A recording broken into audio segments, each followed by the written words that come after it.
మిత్రమా, ఆనందమయ జీవితం కోసం తథాగత బుద్ధుడు సూచించిన అష్టాంగ మార్గంలో మరొక ముఖ్యమైనటువంటి విషయం సమ్యక్ వ్యాయామం.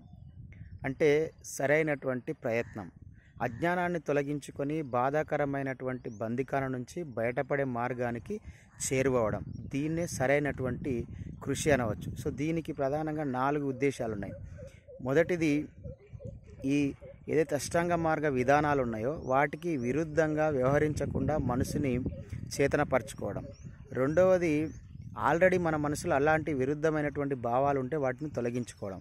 మూడవది, ఈ అష్టాంగ మార్గ విధానాలు ఏవైతే ఉన్నాయో వాటిని అవలంబన చేసుకోవడం కోసము మన యొక్క మనసుని జాగృతపరచుకోవడం. నాలుగవది, జాగృతమైనటువంటి మనసుని సాధన ద్వారా పరిపక్వ దిశకు తీసుకెళ్ళడానికి కృషి చేయడం. సో సింపుల్గా చెప్పాలంటే సరైనటువంటి కృషి కలిగి ఉండడం. కృషి ఉంటే మనుషులు ఋషులవుతారని మనం అందరం కూడా విన్నాం. సో అట్లా సరైన ప్రయత్నంతో, సరైన కృషితోటి మీరు ఎంచుకున్న రంగంలో ఉన్నత స్థాయికి చేరుకోవాలని కోరుకుంటున్నాను.